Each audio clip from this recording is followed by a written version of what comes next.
beerta Daarusalaam ayaa kulan afur wadareed u sameysay daacinta sanadka 2026 kulankan oo ka dhacay beerta Daarusalaam ayaa ujeedkiisu ahaa xoojinta wadajirka daacinta iyo dhiirigelinta dadaalada dacwadaha ee bulshada. Ugu horeyn waxaa xafladda ka hadlay madaxa marketinka suuqgeynta ee beerta Daarusalaam kaas oo si diiran u soo dhaweeyay daacinta iyo dhammaan marti sharaftii ka soo qayb gashay kulankan. Wuxuuna xusay in beerta Daarusalaam ay mar walba diyaar u tahay taageerida howlaha bulshada iyo kuwa dacwadaha gaar ahaan xilliyada bisha barakeysan ee Ramadaan. Bismillahir Rahmanir Rahim. Bismillahi wassalatu wassalamu ala ashrafil anbiya wal mursalin sayyidina wa nabiyina Muhammadin sallallahu alayhi wasallam.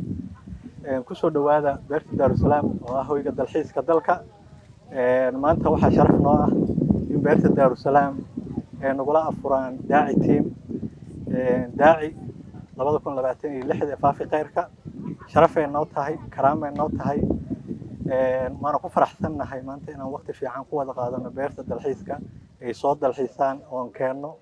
ay maaragtay mishiinada iyo beerta quruxdeeda iyo kulankan quruxda badan ee afur wadareedka aan nagula dhaco mar walbana waxaan u taaganahay haddaan nahay beerta Daarusalaam oo hoyga dalxiiska dalka in bulshada qayb walba oo khayrka faafinayso garab istaagno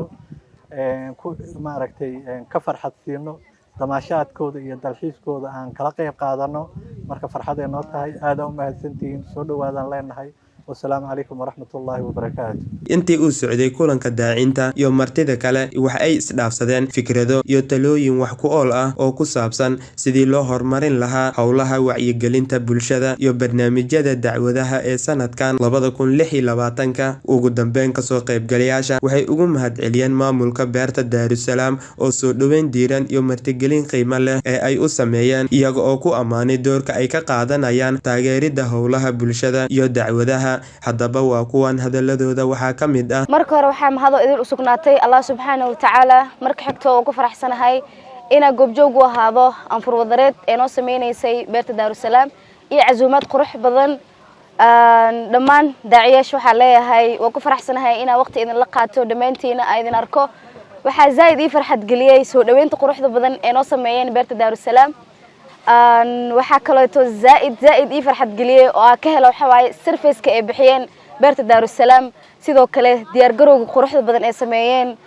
sida oo la socdaan oo la jaan qaadayaan magaalada sida bilicda iyo quruxda ay u sameeyaan beerta Daarusalaam waxaa zaid ii soo jiitay geedaha nalalka ku xiran sidoo kale beerta si u shining gareynayso si iskugu diyaariyeen maalmaha ciida si iskugu diyaariyeen Ramadaanka dhammaan si iskugu xiran yihiin agabyo cusub sidoo kale meel cusub oo qurux badan dib u haween casri ah Daarusalaam ay dhameystiran tahay idinka ka maqan kaaliyo ku ciida kaaliyo anfur wadareed ku sameeysta meel walba iyo dhan walba Daarusalaam way shidan tahay oo ku maasantihiin anfur wadareedkan quruxda badan iyo si dadkan quruxda badan ay isku keenteen dhamaantiina. Thank you. بسم الله الرحمن الرحيم الحمد لله رب العالمين والصلاة والسلام على رسول الله صلى الله عليه وسلم كو مقعي وداعي علي waxaan ka mid ahay tartanka daaci waxaan mahad celinayaa beerta Daarusalaam waa noo soo dhaweysay afuraan noo siisay aad u maasantaa zaid u mahad celinayay insha Allah waxaan rajeynayaa in kulligiina imaatiin beerta Daarusalaam iyo ku dalxiistiin ku joogtiin ku farxisiin waa ciid oo soo dhaweeyaa insha Allah waxaan rajeynayaa dhammaan walaalaha muslimiinta oo xamar ku noolo insha Allah waxaan rajeynayaa in beerta Daarusalaam imaadaan. Assalaamu alaykum warahmatullaahi wabarakaatuh. afar wanaagsan ku soo dhawaada beerta Daarusalaam maanta waxa anagoo daaci ah oo ka tirsan teamkana siiye masrax waxa afar wadareed ku qabnay Daarusalaam oo noo fulisay adeegyo dhameystiran oo xitaa caruurnimadeen noo soo celiyeen ciid waxa la filanayaa in la sameeyo mashiino cusub in la keeno agabyo cusub in la keeno waxyaabo badan oo cusub in la keeno laakiin hadda aan la baahineen surprise kala dhigayo so familka iyo caruurta waxaan u bogaadinaynaa in Daarusalaam imaatiin safarka dheerka soo galoosin raaxa ka dambeysay wax qurux badan. Bismillahir Rahmanir Rahim magacaygu waa Daaci Mo Xakiimi anoo ah teamka barnaamijka Daaci 2026 waxa halkan afar wadareed noo qabtay beerta Daarusalaam oo si qurux badan noo martaqaaday wamaasantiin dhammaan familada iyo sidoo kale bahda waxbarashada iyo sidoo kale dhammaan dadka waxay ka codsanaa inay imaataan beerta Daarusalaam maalmaha ciida waxaa jira offers aad iyo aad u badan oo beerta Daarusalaam idinku tala gashay munaasabada bisha barakeysan ee Ramadaan iyo sidoo kale ciida sidaas darteed dhamaantiin halkaan imaada waliba qiimo jaban kula damaashaada dadkiina iyo asxaabtiina beerta Daarusalaam waa maasantiin beerta Daarusalaam afurwadeedkan ugu qabateen halkaan iyo sida quruxda badan oo noo casuumtay maasantiin waa daacimo xakiimo idin salaam بسم الله مركور waxaa u mahad celinayaa beerta Daarusalaam oo afurwadareedkan quruxda badan nagu casuumtay